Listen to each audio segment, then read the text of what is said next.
Terima kasih Bapak, kami menyambut firman-Mu malam ini di dalam satu nama, Yesus Kristus Tuhan. Haleluya, haleluya. Yang siap diberkati, sama-sama katakan amin.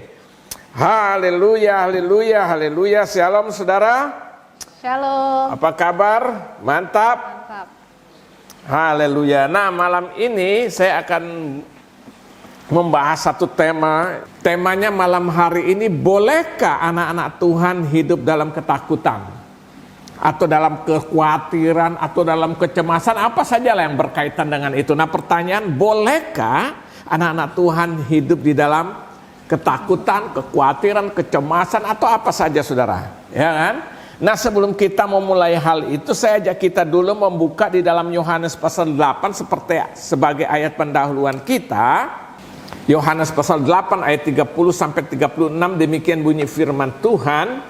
Setelah Yesus mengatakan semuanya itu, maksudnya apa? Semuanya itu diartinya ayat-ayat sebelumnya saudara. Yesus sedang berbicara tentang bahwa dia itu bukan dari dunia ini kan. Nah, dia setelah menyampaikan semua hal itu, maka di sini katakan setelah Yesus mengatakan semuanya itu, banyak orang percaya kepadanya. Maka katanya kepada orang-orang Yahudi yang percaya kepadanya, jikalau kamu tetap dalam firman-Ku, kamu benar-benar adalah muridku. Ayat ke-32, dan kamu akan mengetahui kebenaran, dan kebenaran akan memerdekakan kamu. Jawab mereka, kami adalah keturunan Abraham, ya kan? Yesus bicara dalam konteks yang lain, tapi dia berbicara tentang secara keturunan daging, saudara. Jawab mereka, kami adalah keturunan Abraham dan tidak pernah menjadi hamba siapapun. Bagaimana engkau dapat berkata kamu akan merdeka, ya kan? Lalu ayat 34 kata Yesus kepada mereka, aku berkata kepadamu, sesungguhnya setiap orang yang berbuat dosa adalah hamba dosa. Ayat 35, dan hamba tidak tetap tinggal dalam rumah, tapi anak tetap tinggal dalam rumah. Ayat 36, jadi apabila anak itu memerdekakan, kamu pun benar-benar merdeka. Nah, saya ulangi ayat 32 dan ayat 36. Dan kamu akan mengenal kebenaran, dan kebenaran itu akan memerdekakan kamu, ya kan? Lalu ayat 36 Yesus katakan, jadi apabila anak itu memerdekakan kamu, kamu pun benar-benar merdeka. Jadi kebenaran itu adalah Yesus itu sendiri. Lalu dia bilang kalau anak memerdekakan, kamu sungguh-sungguh apa? Merdeka. Nah, saya mau katakan saudara, pada akhir zaman ini saya mau katakan salah satu trik iblis yang sedang dia kerjakan secara membardir besar-besaran adalah menebarkan yang namanya roh ketakutan. Roh ketakutan, kecemasan, khawatir, apapun semua yang berhubungan dengan hal-hal seperti ini, itu sedang dia tebarkan. Nah, saya beri contoh hari-hari ini kan kita menghadapi COVID yang sama, ya kan? Siapapun dia akan hadapi yang bersama, ya kan? Tapi sebenarnya harus ada perbedaan antara anak-anak Tuhan melihat ini dengan orang di luar itu. Ini harus dibedakan, harus ada pembedaan ini saudara. Kalau kita sama juga, ya apa bedanya? Makanya saya mau katakan tema ini, bolehkah anak-anak Tuhan hidup dalam ketakutan? Atau dalam kekhawatiran, ya kan? Nah, ini sedang terjadi di tengah-tengah dunia ini, saudara, ya kan? Ini sedang terjadi, saudara. Nah, mungkin kalau tema ini merupakan tema pertanyaan, bolehkah anak-anak Tuhan hidup dalam ketakutan atau kekhawatiran? Mungkin saya tidak akan jawab secara langsung boleh atau tidak, ya. Nah, sebagai ayat pendahuluan selanjutnya, kita harus melihat dulu kapan rasa takut itu mulai hidup dalam dunia ini, kapan rasa takut itu mulai hidup dan menguasai manusia. Ya, jadi sebelum saya menjawabnya benar boleh atau tidak, kita harus lihat dulu ini supaya akhirnya kita mendapat satu kesimpulan. Nah, kapan rasa takut itu mulai ada di dunia ini atau mulai ada dalam diri manusia atau menguasai manusia. Nah, buka dulu dalam Kejadian pasal 3. Saya ajak kita buka semua supaya saudara mengerti. Makanya kenapa kok kita tuh Boleh atau tidak anak-anak Tuhan? Nah, makanya saya akan buka dulu alasan pertama, atau kita harus lihat dasarnya kapan rasa takut itu mulai ada di dunia ini atau mulai ada dalam diri manusia. Saya ajak saudara buka dalam Kejadian pasal 3 ayat 9 sampai dengan 10. Perhatikan di sini. Ini berbicara setelah manusia jatuh ke dalam dosa. Ayat 9, tetapi Tuhan Allah memanggil manusia itu dan berfirman kepadanya, di manakah engkau? Ayat 10, ia menjawab. Siapa menjawab ini? Adam, manusia pertama. Ketika aku mendengar bahwa engkau ada dalam taman ini, aku menjadi apa? Takut. Menjadi takut karena aku telanjang.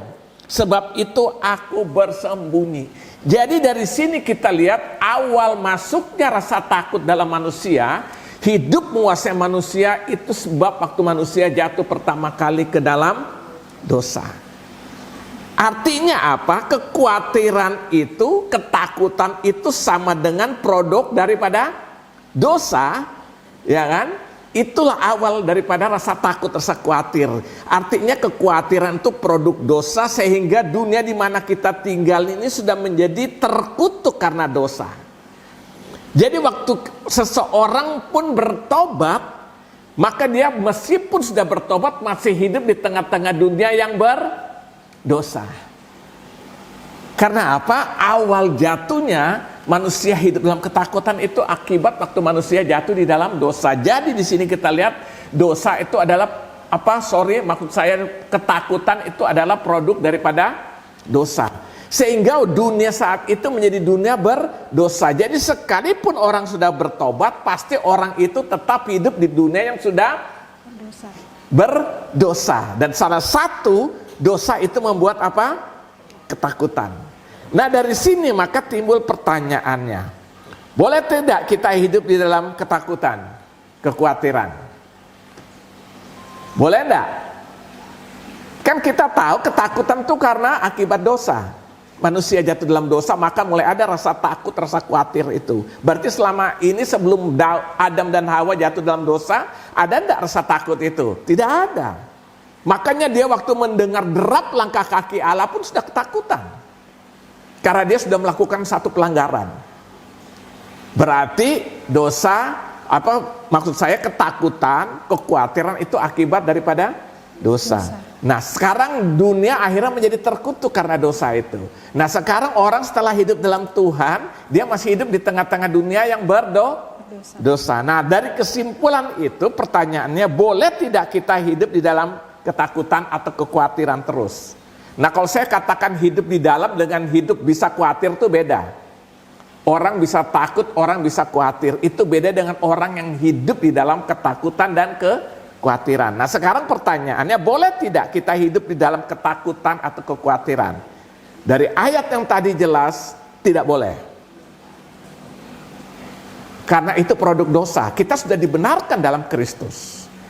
Ya kan? Berarti kita hidup di dunia berdosa ya, tapi kita tidak lagi hidup di dalam dosa. Sehingga apa? Tidak ada alasan untuk kita bilang aku harus hidup dalam ketakutan. Itu bukan dari Tuhan lagi. Ya kan? Jadi pertanyaannya, boleh tidak kita hidup dalam ketakutan? Jelas tidak boleh berdasarkan ayat tadi, ya kan? Nah sekarang kita akan lihat alasan-alasannya kenapa kita tidak boleh ketakutan. Tidak boleh khawatir. Tentu banyak banget saudara dalam ayat. Tapi minimal saya akan sampaikan 3 hal karena mengingat waktu. Nah sekarang kita akan lihat alasannya kenapa kita tidak boleh hidup dalam ketakutan. Tidak boleh hidup dalam kekhawatiran yang amat sangat ya. Bisa takut ya, bisa khawatir ya. Tapi hidup tidak di dalam ketakutan atau kekhawatiran. Apa alasan? Yang pertama, karena kita sudah dimerdekakan oleh Tuhan Yesus. Tadi ayat tadi berkata apa? Yohanes tadi ayat ke-8 ayat 32 36 saya ulangi baca, dan kamu akan mengetahui kebenaran dan kebenaran akan memerdekakan kamu.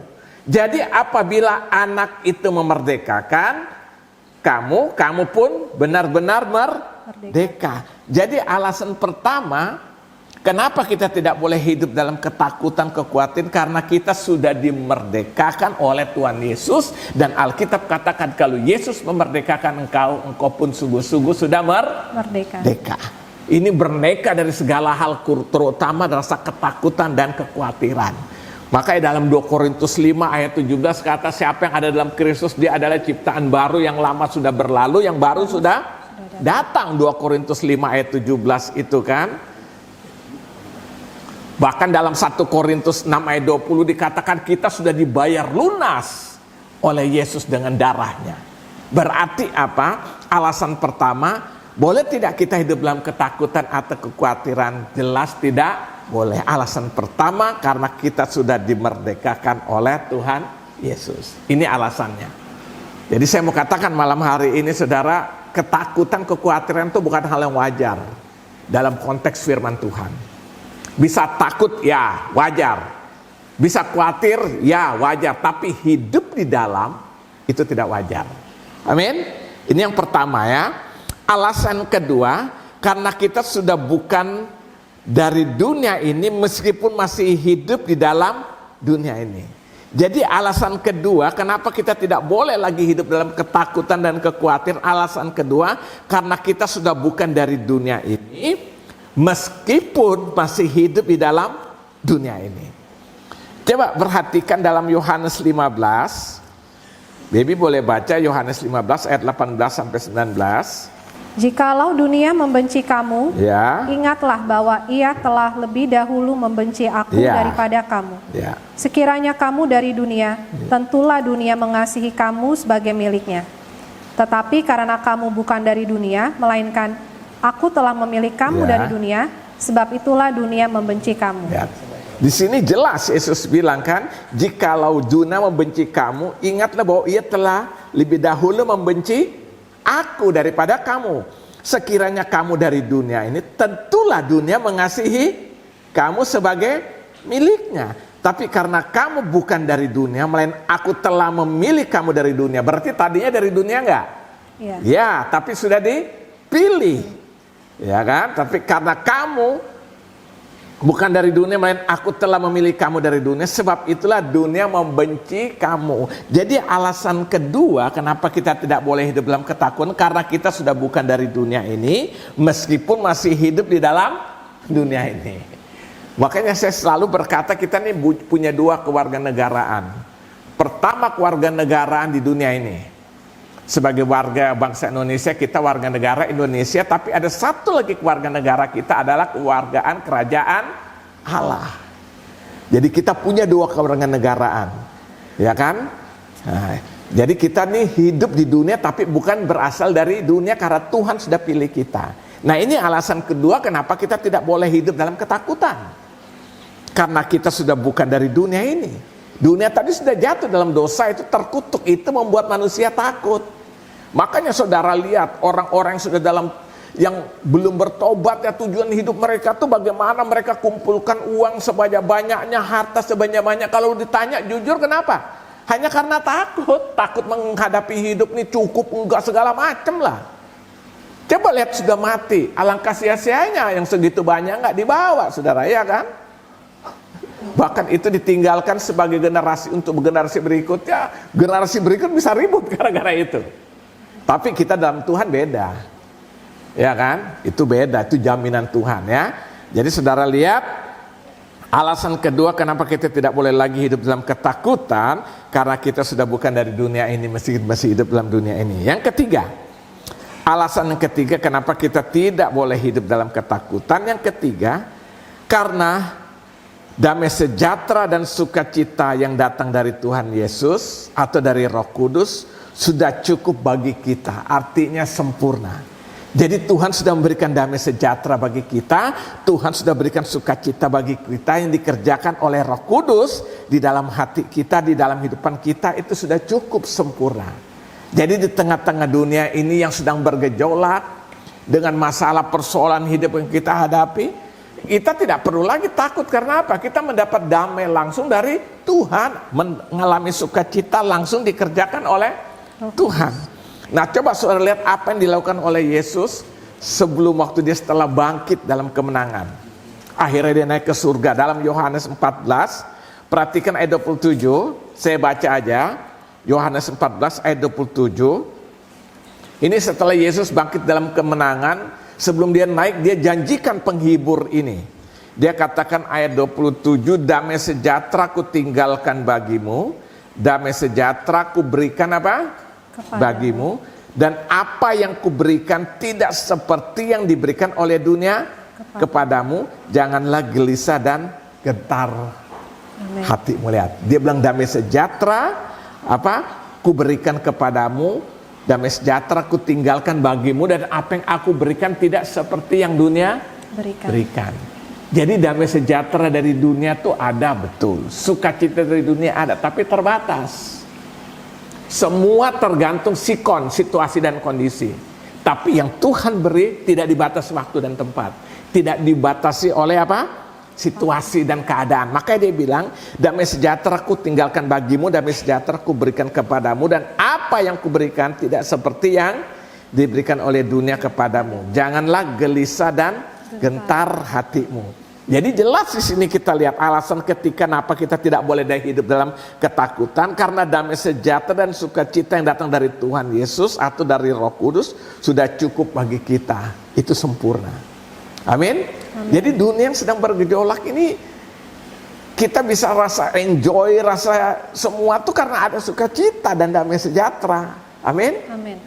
Ini kan yang orang dunia itu kan bergejolak, orang hilang damai sejahtera, hilang sukacita karena mereka hidup sesuai dengan kondisi dunia. Nah, bayangkan dunia selalu berubah, yang tidak pernah berubah kan perubahan itu sendiri. Ya kan?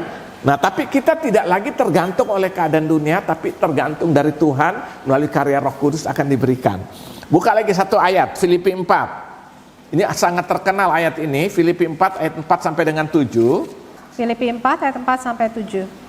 Bersukacitalah senantiasa dalam Tuhan. Sekali lagi kukatakan, bersukacitalah. Hendaklah kebaikan hatimu diketahui semua orang. Tuhan sudah dekat. Janganlah hendaknya kamu khawatir. Janganlah hendaknya kamu khawatir tentang apapun juga. Tetapi nyatakanlah dalam segala hal keinginanmu kepada Allah dalam doa dan permohonan dengan ucapan syukur. Ayat 7. Damai sejahtera Allah yang melampaui segala akal akan memelihara hati dan pikiranmu dalam Kristus Yesus. Paulus bilang damai sejahtera, di sini dikatakan bersukacitalah senantiasa dalam Tuhan, sekali lagi katakan bersukacitalah. Lalu ayat 7 dia bilang damai sejahtera Allah yang melampaui segala akal. Lihat, berarti tidak masuk akal. Ya kan? Dunia itu segalanya sesuatu yang masuk akal. Tapi ini tidak masuk akal, akan memelihara hati dan pikiranmu dalam Kristus Yesus. Artinya gini, orang akan bingung, kok dalam keadaan seperti gini kita anak-anak Tuhan tetap ada damai sejahtera, tetap ada sukacita. Seharusnya masuk akalnya kita nggak akan miliki itu. Gimana memiliki lagi COVID begini? Ya kan? Lagi COVID bagaimana mungkin? Nah, ini yang Paulus bilang, yang tidak melampaui akal, tidak masuk akal, itu akan memelihara hati dan pikiranmu di dalam Kristus Yesus Tuhan, damai sejahtera dan sukacita dari Tuhan. Nah, ini alasan yang ketiga ya. Kenapa kita tidak boleh takut dan khawatir? Karena damai sejahtera dan sukacita yang datang dari Tuhan Yesus, dari Roh Kudus sudah cukup bagi kita. Artinya apa? Sempurna. Amin. Amin. Nah, ini alasannya. Saya ulangi, berarti alasannya kenapa kita tidak boleh takut. Pertama, karena kita sudah dimerdekakan oleh Tuhan Yesus. Dimerdekakan. Artinya bukan hanya dari dosa diampuni, bukan saudara. Sampai kita dijamin supaya jangan takut, jangan khawatir. Banyak banget ayat-ayat yang mendukung itu. Yang kedua, karena kita sudah bukan dari dunia ini, melainkan masih hidup, meskipun masih hidup dalam dunia ini. Ya kan, damai sejahtera Tuhan. Yang ketiga, karena damai sejahtera dan sukacita yang datang dari Tuhan Yesus itu sempurna bagi kita. Nah, mungkin sekarang pertanyaan kita begini, tapi realitasnya kenapa masih ada anak-anak Tuhan yang masih hidup tertekan di dalam ketakutan, ya kan? Masih hidup dalam kekhawatiran. Ini kan realitanya kita lihat seperti itu kan? Kenapa kok masih ada orang-orang yang sudah melayani, sudah hidup dalam Tuhan, ya, tapi masih hidup dalam ketakutan dan kekhawatiran itu. Nah, saya coba pelajari Alkitab banyak juga saudara, tapi saya akan bagikan juga minimal hari ini 3 hal, ya kan? Realitasnya kenapa masih ada anak-anak Tuhan yang masih hidup dan tertekan dalam ketakutan atau kekhawatiran hidup. Yang pertama, karena kita belum hidup sungguh-sungguh di dalam kasih-Nya.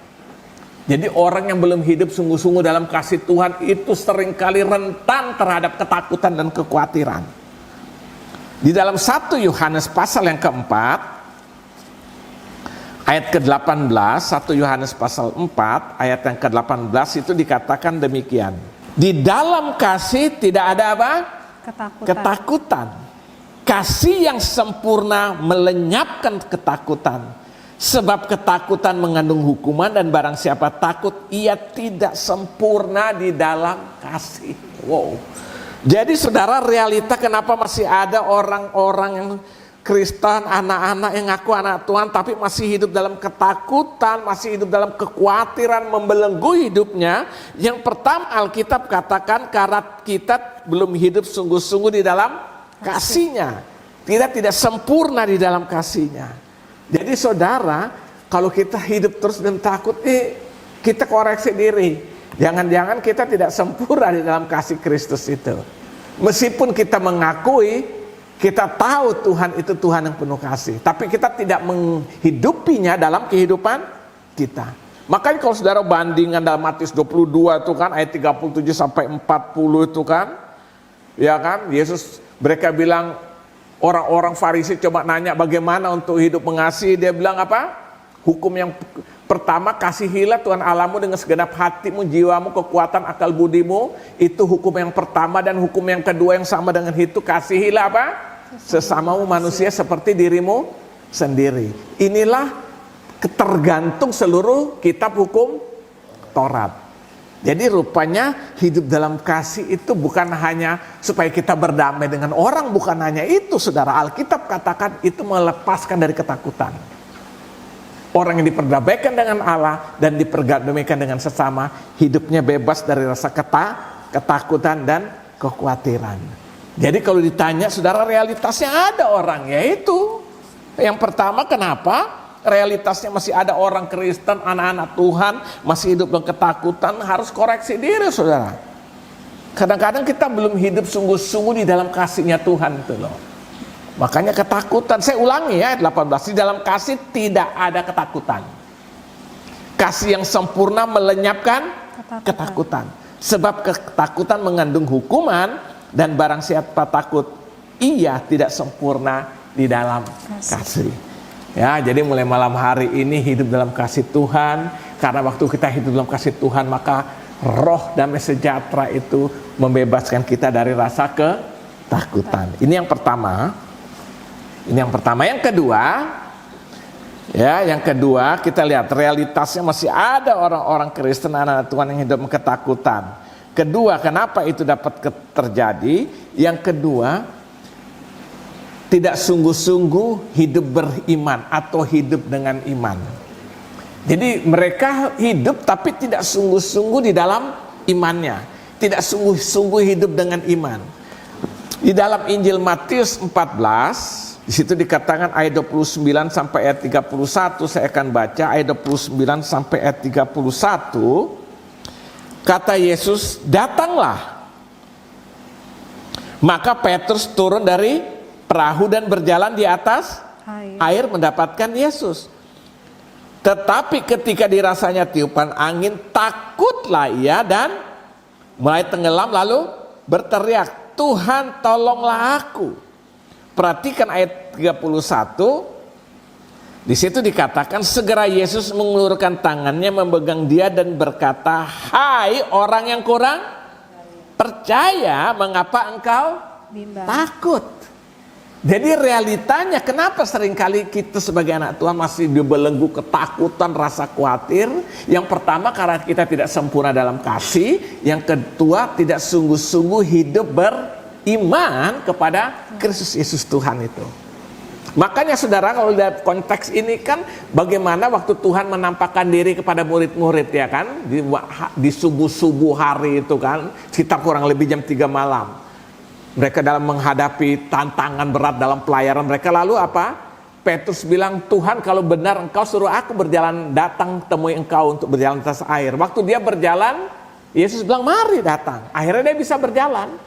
Tapi tengah-tengah jalan karena lingkungan mulai mempengaruhi dia, akhirnya dia jatuh tenggelam. Akhirnya Yesus menolong dia kan. Tapi setelah Yesus menolong, Yesus bilang kenapa? Kenapa engkau tidak percaya? Nah, ini dia. Kenapa engkau tidak percaya? Di ayat 30 kan dia mulai takut. Ayat 30 dia mulai rasa takut itu. Lalu ayat 30 Yesus menolong dia. Lalu Yesus bilang, kenapa engkau tidak percaya? Jadi yang kedua saudara, yang buat kita bisa dalam ketakutan, khawatir karena kita apa tidak sungguh-sungguh beriman. Meskipun kita bilang kita percaya, itu hanya kata mulut. Sementara Paulus bilang orang yang benar akan hidup oleh iman. Roma 1 ayat 17, orang benar akan hidup oleh iman. Lihat. Ada satu cerita bagaimana waktu Yesus menjamah mata 2 orang buta itu ya kan. Mereka berteriak supaya Yesus jamah. Setelah Yesus menjamah, Yesus menumpangkan tangan, lalu Yesus berkata gini, menjamah mata orang buta itu sambil berkata, jadilah padamu menurut imannya, menurut imanmu. Saudara boleh baca dalam Matius, coba baca aja dah, Matius 9 ayat 29. Ya. Lalu Yesus menjamah mata mereka sambil berkata, jadilah kepadamu menurut imanmu. Ya, ya. Jadilah kepadamu menurut imanmu. Artinya iman itu turut menentukan. Yesus menjamah, tapi terjadi kesembuhan karena apa? Iman 2 orang buta itu. Ya, jadi saudara lihat, seringkali realita kita takut karena kita tidak mau sungguh-sungguh hidup dalam iman. Alkitab bilang dari iman menuju kepada iman. Orang benar hidup oleh iman. Ya. Jadi yang kedua saudara, realitanya seringkali kita hidup dalam ketakutan. Kita harus koreksi saudara. Kadang-kadang mungkin kita tidak sungguh-sungguh hidup dalam iman. Saya udah bahas kemarin tentang iman tuh kan, dalam berserah itu hari Minggu. Dalam iman ada ketaatan, dalam iman ada kesetiaan ya kan, dan sebagainya itu. Ya. Jadi kita harus hidup sungguh-sungguh di dalam iman. Yang ketiga, realitanya yang terjadi seringkali kita sudah anak Tuhan, kita sudah percaya Yesus, tapi kita masih dalam ketakutan, kekhawatiran. Yang ketiga, kenapa? Karena lebih percaya kepada kata dunia atau kata orang daripada apa kata firman Allah dan janjinya. Ya, kita lebih percaya apa kata orang, apa kata dunia ini ya kan? Kita lebih pegang itu daripada apa pegang firman Allah dan janji-janjinya ini. Di dalam Lukas pasal 21 kita akan baca di ayat 17 sampai dengan ayat 18. Dan kamu akan dibenci semua orang oleh karena namaku. Ya. Tetapi tidak sehelai pun dari rambut kepalamu akan hilang. Ya. Nah, ini Yesus sedang berbicara tentang perubahan penderitaan bagi orang-orang yang ikut Yesus. Ya kan? Di sini dikatakan dan kamu akan dibenci semua orang oleh karena namaku. Itu real, nyata. Ya kan? Sampai hari ini itu terjadi. Kita dibenci, kita tidak disetujui, orang gak suka dengan kita. Itu real. Nah ayat 18, tetapi tidak sehelai pun dari rambut kepalamu akan hilang. Tidak sehelai dari rambut kepalamu akan hilang. Ini berbicara tentang apa? Ini berbicara tentang jaminan Tuhan, jaminan firman Allah bagi anak-anaknya. Nah, jadi seringkali saudara, kenapa kita bisa takut karena apa? Kita lebih percaya kata dunia, lebih percaya kata orang daripada janji firman. Padahal Yesus bilang ya kan, sehelai rambut kepalamu tidak akan gugur tanpa seizin Tuhan. Ya kan? Jadi kita harus tetap apa? Hidup lebih percaya kepada apa? Firman Tuhan daripada apa kata orang.